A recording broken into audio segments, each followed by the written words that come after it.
जालना महानगरपालिकेच्या सभेत गदारोळ, शिवसेना भाजप आमने सामने, कमलेश खरे व अक्षय गोरंट्याल यांच्यात शाब्दिक चकमक, महापौरांकडून सभा 5 मिनिटांसाठी तहकूब. जालना महानगरपालिकेच्या सर्वसाधारण सभेत आज जोरदार गदारोळ पाहायला मिळाला. विविध विषयांवरून सत्ताधारी आणि विरोधकांमध्ये सुरुवातीपासूनच वादाची ठिणगी पडली आणि त्याचं रूपांतर थेट शाब्दिक चकमकीत झाले. शिवसेनेचे नगरसेवक कमलेश खरे आणि भाजपाचे नगरसेवक अक्षय गोरंट्याल यांच्यात आरोप प्रत्यारोपांची तीव्र देवाणघेवाण होऊन दोघे हमरीतुमरीवर उतरले. दोन्ही बाजूच्या नगरसेवकांनी आक्रमक भूमिका घेतल्यानं सभागृहात काही काळ तणावपूर्ण वातावरण निर्माण झाले. गदारोळ वाढत असल्यानं परिस्थिती नियंत्रणाबाहेर जाण्याची शक्यता लक्षात घेऊन महापौरांनी सभा 5 मिनिटांसाठी तहकूब करण्याचा निर्णय घेतला. त्यानंतर काही काळासाठी कामकाज ठप्प झाले.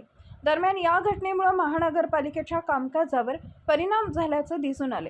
नागरिकांच्या प्रलंबित प्रश्नांवर चर्चा होण्याऐवजी राजकीय वादाला अधिक प्राधान्य दिले जात असल्याची टीका उपस्थितांकडून व्यक्त केली जाते.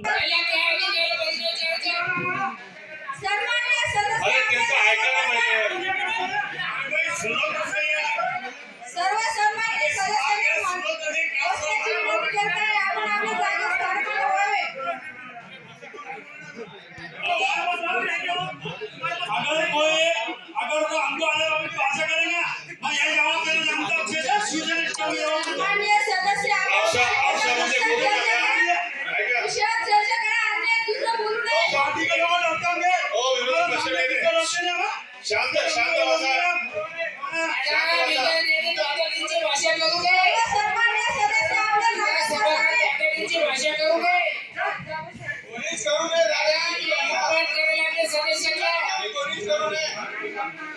विरोधी पक्ष नेते आपण खाली बसा.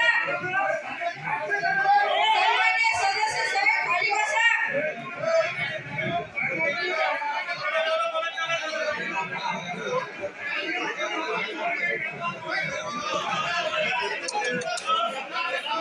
सर्व सन्माननीय सदस्यांना विनंती करत आहे की आपण सगळे स्थानापन्न व्हावे.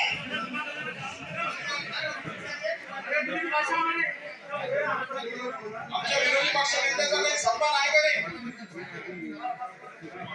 महापौर मॅडम माझ्या बोलण्याने झाला तुम्ही